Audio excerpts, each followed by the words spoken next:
யார் வஞ்சிக்கப்படுவார்கள்? வசனம் தெரியாதவர்கள் வஞ்சிக்கப்படுவார்கள். One who is ignorant of the word of God is a candidate for deception.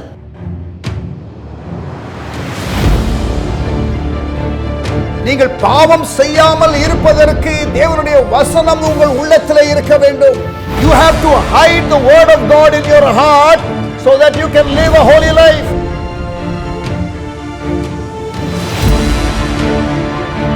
இரவும் பகலும் வசனத்தை தியானிக்கிறவர்கள் செய்வது எல்லாம் வாய்க்கும் என்று வேதம் சொல்லுகிறது. Those who meditate the word day and night, the Bible says they will have success.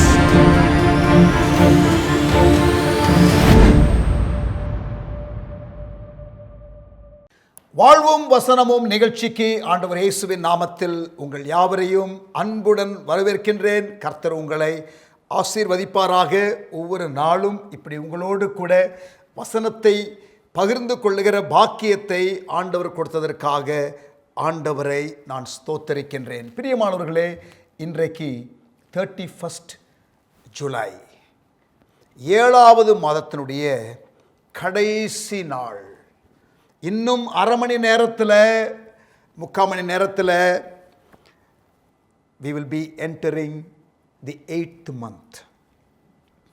ஆண்டவர் இதுவரை நம்மை நடத்தினதற்காக ஒரு நிமிடம் அப்படி கண்களை மூடி ஆண்டவரை ஸ்தோத்திரிக்கலாமா? நல்ல தகப்பனே, எங்களோடு கூட நீர் கடந்த 7 மாத காலம் இருந்ததற்காக நாங்கள் உம்மை ஸ்தோத்திரிக்கின்றோம்.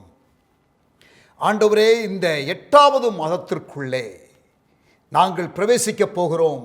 இன்னும் சில நிமிடங்களிலே நீர் இதுவரை எங்களை நடத்தி வந்த எல்லா பாதைகளுக்காக நாங்கள் உம்மை ஸ்தோத்தரிக்கின்றோம். எங்களுக்கு ஆண்டவரே, இந்த அன்சர்டன் டைம்ஸில், நிலையில்லாத ஒரு பிடிப்பு இல்லாத ஒரு காலகட்டத்தில் நீர் எங்களுக்காக ஆண்டவரே ஒரு பாதுகாப்பை கொடுத்து இதுவரை இந்த ஜீவனுள்ளோர் தேசத்தில் இருக்கும்படி கிருபை செய்திருக்கிறீர். உமக்கு ஸ்தோத்திரம், உமக்கு நன்றி.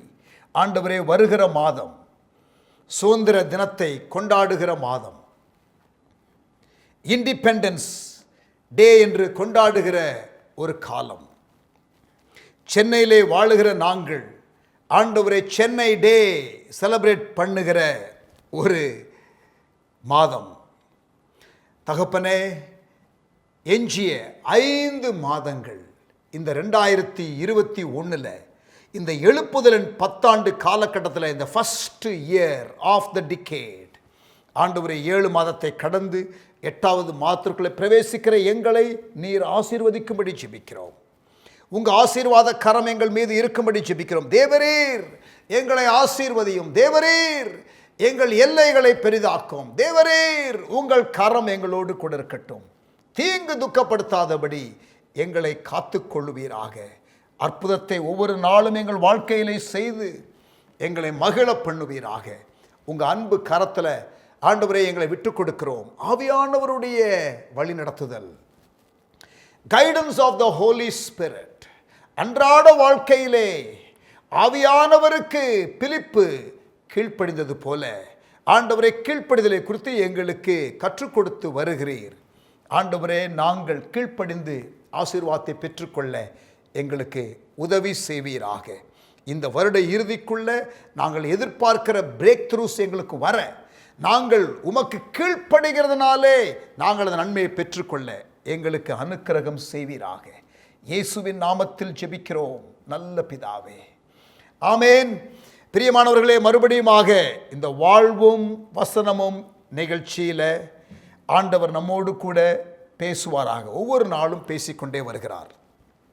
கீழ்ப்படிதலினாலே உண்டாகிற நன்மை, கீழ்ப்படிதலினாலே உண்டாகிற அற்புதம், கீழ்ப்படிதலினாலே உண்டாகிற ஆசீர்வாதம், அவைகளை நாம் தொடர்ந்து தியானித்து கொண்டு வருகிறோம். வசனத்திற்கு கீழ்ப்படிதல், obeying the word of God, கர்த்தருடைய வார்த்தைக்கு கீழ்ப்படிதல். பிரியமானவர்களே, கர்த்தருடைய வார்த்தைக்கு கீழ்ப்படிதல் என்று சொல்லும் பொழுது நமக்கு அது சௌகரியமாக இருந்தால் மாத்திரம் கீழ்ப்படிவது கிடையாது. இயேசு நல்ல உதாரணம். அவர் ஆகிலும் என் சித்தம் அல்ல உம் சித்தம் என்று சொல்லி கெத்செமனே தோட்டத்தில் ஜெபித்த பொழுது இரத்த குழாய் வெடித்து இரத்தம் வேர்வையாக வெளியிலே சிந்தியதை நாம் லூக்கா 22ஆம் அதிகாரத்திலே வாசிக்கிறோம். And the journey of obeying God can be sometimes painful, can be sometimes excruciating. அப்படியே வேதனையின் பாதை வழியாக கடந்து போகிற ஒரு அனுபவமாக இருக்கலாம். But nevertheless, obey the word. நான் சிங்கப்பூர் தேசத்தில் பைபிள் காலேஜ் படிக்கும் பொழுது என்னுடைய பைபிள் காலேஜ் பிரின்சிபலுடைய ரூமில் இருந்த ஒரு இமேஜை நான் உங்களுக்கு ப்ரெசென்ட் பண்ணுகிறேன். ஒரு இன்ட்ரெஸ்டிங்கான ஒரு மோமெண்ட்டு, இன்ஃபேக்ட் ஒரு சேட் மோமெண்ட்டு. எங்களுக்கு கற்றுக் கொடுத்த பைபிள் காலேஜ் பிரின்சிபல் பைபிள் காலேஜை விட்டு அவர் அனுப்பப்படுகிறார். தவறாக குற்றப்படுத்தப்பட்டு he was accused of something that he did not do. அவர் செய்யாத ஒரு காரியத்தை செய்ததாக அவர் மேலே குற்றப்படுத்தி அவரை பைபிள் காலேஜ் பிரின்சிபலாக இருந்து அவர்கள் வெளியேற்றுகிறார்கள். வேதனையோடு உண்மையை பேசினதுனாலே அந்த பைபிள் ஸ்கூல்ல நடந்த ஒரு தவறான காரியத்தை சுட்டி காட்டினதுனாலே the board decided to side the perpetrator. தவறு செய்த ஒரு நபருக்கு ஆதரவாக அந்த போர்டு இருந்தபடியினால உண்மைக்காக குரல் கொடுத்த the whistleblower was victimized. வேதனையோடு கூட என்னுடைய பைபிள் காலேஜ் பிரின்சிபல் திங்ஸ் எல்லாம் பேக் பண்ணி கொண்டு போகிற வேலை நானும் அங்கே இருக்கிறேன். ஐ வாஸ் த ஹெட் பாய். எல்லாவற்றையும் பேக் பண்ணி பெயின்ஃபுல். எங்களுக்கு 2 வருடம் எங்களுக்கு போதித்தார். இன்னும் ஒரு 2 months கிராஜுவேஷன் எங்களுக்கு. அந்த கிராஜுவேஷனுக்கு அவர் வர முடியாது. we won't have our principal who gave us so much of his wisdom and spent so much time with us. எங்களோடு கூட அவ்வளவு நேரம் செலவழித்த அந்த ஆசான், அந்த ஆசிரியர் எங்களுடைய கிராஜுவேஷனில் இருக்க மாட்டார். It was a very painful moment. Anyway அவருடைய ரூமை கிளியர் பண்ணுவதற்கு ஆஸ் அ வாலண்டியர் நாங்கள்லாம் ஹெல்ப் பண்ணோம். எல்லாம் பேக் பண்ணி முடித்த பொழுது அந்த வால் ஹேங்கர் ஒன்று இருந்துச்சு. அங்கே நல்ல ஒரு ஃபோட்டோ ஃப்ரேம் போட்டு பிரதர் நீல் அதையும் பேக் பண்ணணுமான்னு கேட்ட பொழுது அவர் சொன்னார், எங்களை பார்த்து, நாங்கள் ஒரு 4-5 students were there. He looked at us and said, I would love to have that, but it's not mine. That belongs to the school. So don't take that. என்று சொல்லிட்டு குயிக்காக he was ready to give us a lesson on leadership. கவனிங்க, அவர் சொல்கிறாரு எங்களை பார்த்து, அந்த image என்ன தெரியுமாங்க, தானியேல் சிங்க கெபிக்குள்ள அவர் இருக்கிற ஒரு image. He told us, students, here is another lesson for life. வாழ்க்கைக்கு வேண்டிய ஒரு பாடத்தை நான் உங்களுக்கு சொல்லுகிறேன் என்று சொல்லி, இமோஷனல், பெயின்ஃபுல், தவறு செய்யவில்லை, குற்ற குண்டிலே அவர் நிறுத்தப்படுகிறார். இங்கே அப்படித்தான் தானியேலும் நிறுத்தப்பட்டிருக்கிறார். So he was actually going through that very same situation in his own life. அவருடைய வாழ்க்கையிலே அப்படிப்பட்ட ஒரு காரியத்தின் வழியாய் கடந்து போகிறார். எங்களுக்கு அவர் சொன்னது என்ன தெரியுமா? Students, listen. When you stand for the truth, you may be thrown into the lion's den. சத்தியத்திற்காக நீங்கள் நிற்கும் பொழுது, உண்மைக்காக நிற்கும் பொழுது, நீங்கள் ஒருவேளை உபத்திரவப்படுத்தப்படுவீர்கள்.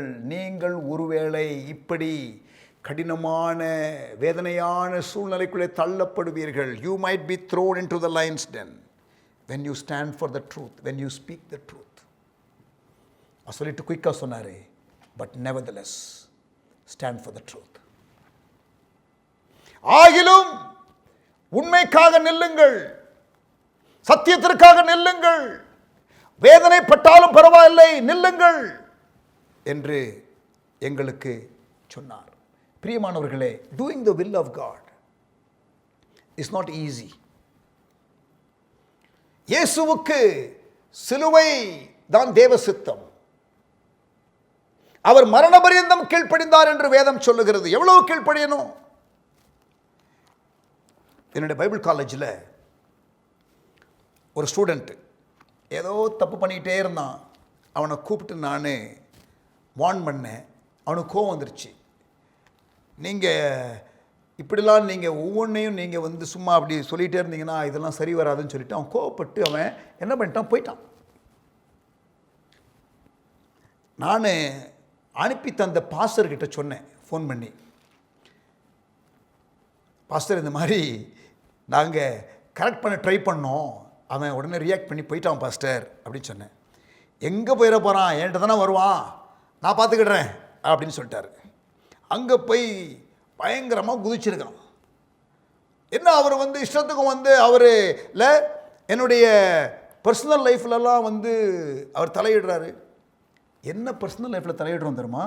அவன் கிளாஸில் உட்காந்துருக்கும்போது அவன் ஃபோனை வச்சுக்கிட்டு அவன் இது என் கேர்ள் ஃப்ரெண்டுன்னு சொல்லி அங்கே பக்கத்தில் படிக்கிற மாணவர்களுக்கெல்லாம் காட்டிக்கிட்டு கிளாஸ் டைமில் டிஸ்டர்ப் பண்ணுறான். அதை கேட்டதுக்கு பர்சனல் லைஃப்பில் டிஸ்டர்ப் பண்ணுறோங்கிறான். கோவப்பட்டு போயிட்டான். பாஸ்டர் அவன் நல்லா பிடிச்சி கேட்டு போடான்னு சொல்லியிருக்காரு. அதுக்கு அவன் கேட்டான் ஒரு கேள்வி, சரி இப்போ அவருக்கு கீழ்ப்படிங்கன்னு சொல்கிறீங்களே பாஸ்டர், எவ்வளோ கீழ்ப்படியணும் பாஸ்டர், எவ்வளோ தூரம் கீழ்ப்படியணும் பாஸ்டர் அப்படின்னு இவன் அவங்க பாஸ்டர்கிட்ட ஏற்று கேட்டிருக்கான். அதுக்கு அவங்க பாஸ்டர் என்ன சொன்னாராம் தெரியுமா? எவ்வளோ கீழ்ப்படியணுமா, எவ்வளோ தூரம் கீழ்ப்படியணுமா, போடா திருப்பி போடா, பாஸ்டர்கிட்ட நான் பேசுகிறேன், மரண பரியந்தம் கீழ்ப்படியணும். என்னன்னு கேட்டானா? வசனத்தை காட்டினாராம் பாஸ்டர். பார்க்கலாமா? பிலிப்பியர் 2ஆம் அதிகாரம். இயேசு எவ்வளவு கீழ்ப்படிந்தார்? பிலிப்பியர் 2ஆம் அதிகாரம் 8ஆம் வசனம். அவர் மனுஷ ரூபமாய் காணப்பட்டு மரண பரியந்தம், அதாவது சிலுவையின் மரண பரியந்தமும் கீழ்ப்படிந்தவராகி, Jesus obeyed until death. We are talking about obedience. obedience எப்படி அற்புதங்களை கொண்டு வரும்? obedience இருந்தா வறட்சி நீங்கும், நிறைவு வரும், சுகம் வரும் அப்படிலாம் சொல்லும்போது ரொம்ப சந்தோஷமா இருந்துச்சுல்ல உங்களுக்கு? கடந்த சில எபிசோட்ஸில் கீழ்ப்படிவதனாலே உண்டாகிற ஆசீர்வாதத்தை சொல்லும்போது உங்களுக்கு ரொம்ப சந்தோஷமா இருந்துச்சுல்ல? See, Jesus obeyed until death. அவர் மனுஷரூபமாய் காணப்பட்டு மரண பரியந்தம், அதாவது சிலுவையின் மரண பரியந்தமும் கீழ்ப்படிந்தவராகி தம்மை தாமே தாழ்த்தினார். பாஸ்டர் அந்த ஸ்டூடெண்ட் கிட்ட இந்த வசனத்தை தான் காட்டியிருக்காரு. இயேசு மரண பரியந்தம் கீழ்ப்படிந்தார், போடா போய் கீழ்ப்படி என்று சொல்லி அனுப்பினார். To cut the long story short, this happened in 2007. 2007 நடந்துச்சு. இன்றைக்கு எத்தனை வருஷம் ஆயிடுச்சு? இந்த வருஷத்தையும் சேர்த்திங்கன்னா 7, 8, 9, 10, 15 இயர்ஸ் ஆச்சு. அந்த ஸ்டூடெண்ட் கிராஜுவேட் பண்ணி எங்களோட ஸ்டாஃபாக இருக்கிறார். இன்றைக்கு ஒரு முக்கியமான பொறுப்பை அவருக்கு நாங்கள் கொடுத்திருக்கிறோம். அவருக்கு திருமணமாகி பிள்ளைகள் உண்டு. என்னோடு கூட 15 ஆண்டுகளாக ஊழியத்திலே இருக்கிறார். அவர் பெர்ஃபெக்ட் என்று நான் சொல்ல மாட்டேன். he is still on his journey. மரண பரியந்தம் கீழ்ப்படிய பாஸ்டர் சொல்லி அனுப்பி இருக்கிறார். பிரியமானவர்களே, obedience can be painful. Abraham ஈசாக்கை பலிபீடத்துக்கு கொண்டு போகிறது பெயின்ஃபுல். இயேசு சிலுவைக்கு போகிறது பெயின்ஃபுல். ஆகிலும் என் சித்தம் அல்ல உம் சித்தம் என்று சொல்லி விட்டு கொடுக்கிறார். ஆமென். இன்னொரு இடத்துல ரொம்ப ஒரு கடினமான வசனம், அதையும் பார்த்துருவோம். Hebrews chapter 5 and verse 8. எபிரேயர் 5ஆம் அதிகாரம் 8ஆம் வசனம். ஏன்னா இப்போ கீழ்ப்படிதல்னால உண்டாகிற ஆசீர்வாதத்தெல்லாம் சொல்லும் பொழுது நீங்கள் நல்ல சந்தோஷமாக கேட்டீங்க, பேலன்ஸ் பண்ணணும்ல, வசனத்தை முழுமையாக பார்க்கணும்ல. எபிரேயர் 5ஆம் அதிகாரம் 8ஆம் வசனம். அவர் குமாரனாய் இருந்தும் பட்ட பாடுகளினாலே கீழ்ப்படிதலை கற்றுக்கொண்டார். Jesus learned obedience through suffering. People of God, you and I must learn obedience. And learning obedience does not come through வாழ்வும் வசனமும் டிவி ப்ரோக்ராம். வாழ்வும் வசனமும் இந்த போதனை மூலமாக உங்களுக்கு கீழ்ப்படிதலை கற்றுக்கொள்ளப் போவதில்லை. We may give you examples, we may give you scriptures, we may teach you the importance, but real obedience will be learnt through suffering. அவர் குமாரனாய் இருந்தும் பட்ட பாடுகளினாலே கீழ்ப்படிதலை கற்றுக்கொண்டார். We must teach obedience to our people. And it is not going to be easy.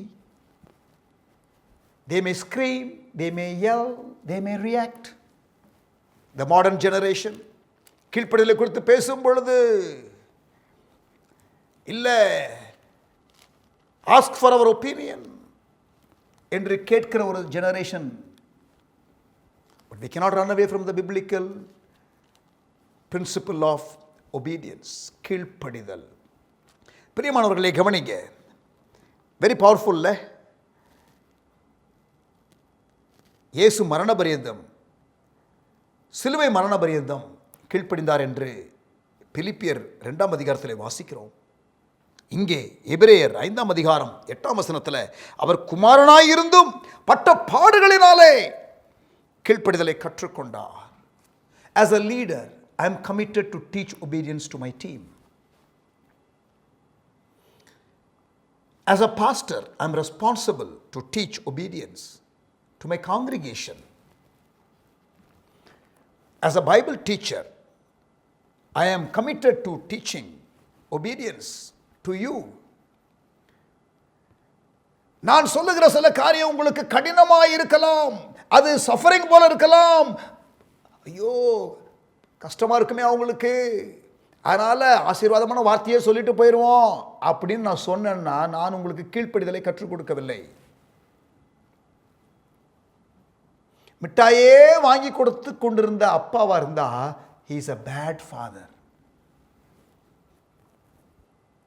Healthy diet கொடுக்கணும். If you are a leader and watching this, if you are a preacher and watching this, let us give our people a balanced diet. இனிப்பு கொடுக்க வேணான்னு சொல்லலை, ஆனால் இனிப்பே கொடுத்துக்கிட்டு இருந்தா ரொம்ப dangerous. ஒரு வாட்ஸ்அப் மெசேஜ் ஒன்று, இமேஜ் ஒன்று பார்த்தேன். டுடே we have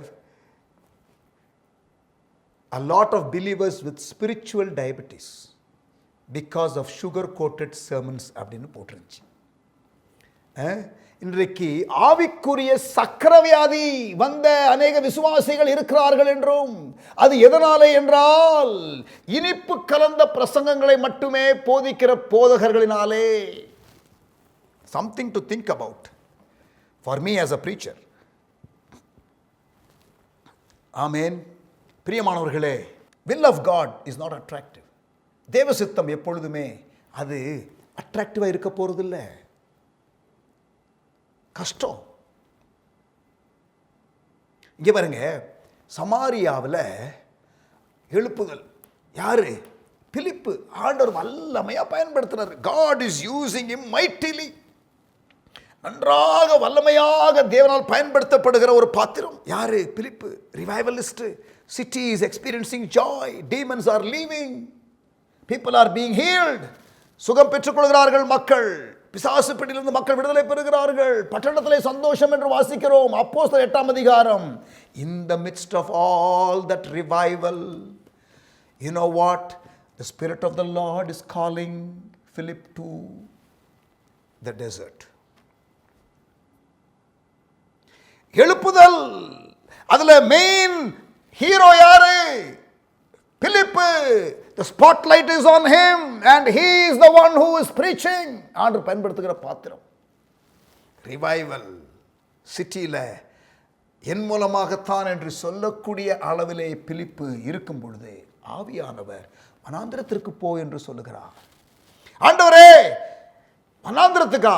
இங்க பாருங்க, பட்டணமே என்னுடைய செய்தியை கேட்க வந்திருக்கிறது, என்ன அங்கே போ சொல்றீங்களா? அங்க யார் இருக்கா? நீ போ.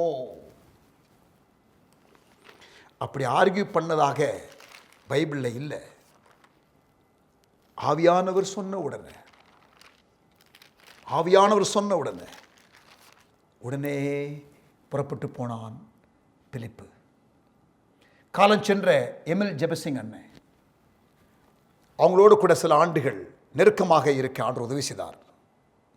விஷன் 2020 ப்ராஜெக்டில் அண்ணன் கால் பண்ணுவாங்க. சவுத் இந்தியாவுக்கு என்ன பொறுப்பாளராக போட்டிருந்தாங்க, சவுத் இந்தியா கோஆர்டினேட்டராக. அண்ணன் கால் பண்ணி, தம்பி கல்யாண், அன்றாட வாழ்க்கையில் ஆவியானவருக்கு கீழ்ப்படுகிற பிலிப்புகளை கண்டுபிடிங்க தம்பி அப்படின்னு சொல்லுவாங்க. ரொம்ப சாதாரணமாக சொல்லுவாங்க. அன்றாட வாழ்க்கையில் ஆவியானவருக்கு கீழ்ப்படுகிற பிலிப்புகளை கண்டுபிடிங்க தம்பி அப்படிம்பாங்க. அப்புறம் சொல்லுவாங்க, தம்பி அது லேசான வேலை இல்லை தம்பி. ஆமாம், இலையை நகர்த்தி பார்க்கணும்ல, ஏன்னா அப்படியே கனி இல்லாமல் அப்படியே வேஷம் போடுறது நிறையா இருக்கும்ல அப்படின்னு அண்ணன் சொல்லுவாங்க. வீட்டில் ரொம்ப வருஷம் இருந்தாங்கல்ல, அவங்களுக்கு எல்லாம் தெரியும். ஆமேன். அன்றாட வாழ்க்கையில் ஆவியானவருக்கு கீழ்ப்படிந்த பிலிப்பு. வனாந்திரத்தில் எவ்வளோ பேருங்க இருந்தாங்க? ஒரே ஒரு ஆள், அந்த எத்தியோப்பிய மந்திரி, ஒரே ஒருத்தன் தான்.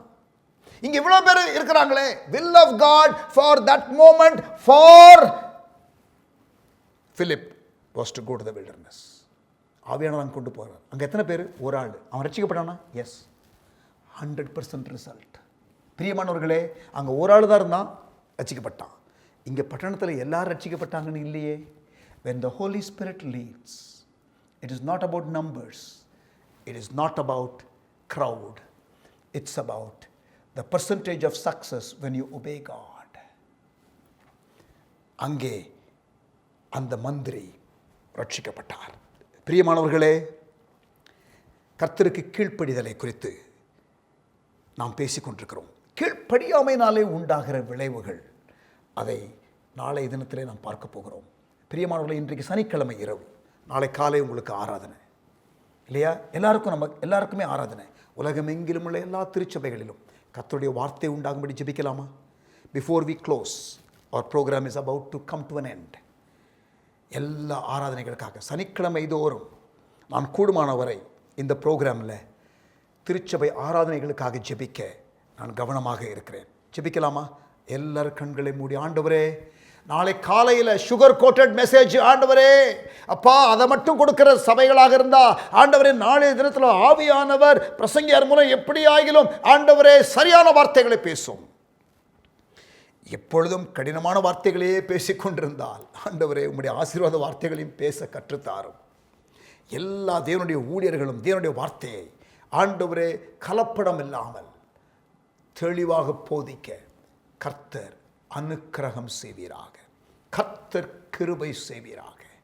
ஆண்டவரே உமக்கு ஸ்தோத்திரம். எங்களோடு கூட நீர் பேசுகிற வார்த்தைகளுக்காக நன்றி, நன்றி, நன்றி. Lord plus every hearer. ஆண்டவர் நாளை காலை ஆராதனையில் ஆண்டவரே எல்லாரையும் ஆசீர்வதிங்க. யாரும் சபைக்கு போகாமல் இருக்கக்கூடாது. எல்லாரும் ஆராதனையில் கலந்து கொண்டு சபை ஐக்கியத்தில் கலந்து கொண்டு ஆசீர்வதிக்கப்பட உதவி செய்வீராக. இயேசுவின் நாமத்தில் வேண்டிக் கொள்கிறோம் எங்கள் நல்ல பிதாவே, ஆமேன். வாழ்வும் வசனமும் நிகழ்ச்சியை பார்த்ததற்காக மறுபடியுமாக உங்களுக்கு நன்றி செலுத்துகிறேன். நாளை காலை ஆராதனைக்கு செல்லுங்கள். மதியம் 3 மணிலிருந்து 5:30 மணி வரைக்கும் நமக்கு இருக்கிற போதனை யூடியூப்பில் மிஸ் பண்ணாமல் பாருங்கள். இரவு மறுபடியுமாக வாழ்வும் வசனமும் நிகழ்ச்சியில் உங்களை சந்திக்கிறேன். God bless you. Good night. சென்னையில் ஹார்வெஸ்ட் திருச்சபை மூலம் 1999 ஆண்டு துவங்கி ஒவ்வொரு ஆண்டும் குறுகிய கால ஊழியர் பயிற்சி நடைபெற்று வருகின்றது. கடந்த 22 ஆண்டுகளாக 1000க்கும் அதிகமான மாணாக்கர் பயின்று இந்தியாவிலும் வெளிநாடுகளிலும் கனி நிறைந்த ஊழியம் செய்து வருகின்றனர். 25க்கும் மேற்பட்ட பாடங்கள் 3 மாத காலத்திற்குள் கற்றுத்தரப்படுகின்றன. இந்த பள்ளியின் சில சிறப்பம்சங்கள்: அனுபவமிக்க ஊழியர்கள் மூலம் போதனை, அச்சடிக்கப்பட்ட போதனை குறிப்புகள் தமிழ் மற்றும் ஆங்கிலத்தில், தரமான வகுப்பறை சூழ்நிலை, இரு பாலரும் தங்கி படிக்கும் ஹாஸ்டல் வசதி, ஊழிய அழைப்பை புரிந்து கொள்ள நடைமுறை ஆலோசனை. இத்துடன் ஊழிய அழைப்பு உள்ளவர்களுக்கு படித்து முடித்தவுடன் தேவைப்பட்டால் ஊழிய வாய்ப்புகளும் ஏற்படுத்தி தரப்படும்.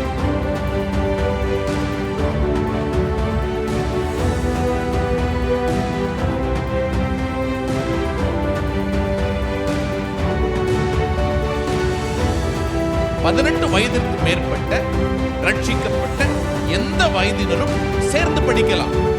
பதிவு மற்றும் விவரங்களை பெற உடனே எமது அலுவலகத்தை தொடர்பு கொள்ளுங்கள். தொலைபேசி எண் 9382894411. குறைந்த இருக்கைகளே உள்ளன. உங்கள் இருக்கைக்கு முந்துங்கள். இது ஒரு 12 வார ஜீவியமாற்ற பயிற்சிக்கான அருமையான வாய்ப்பு. இன்றே பதிவு செய்யுங்கள்.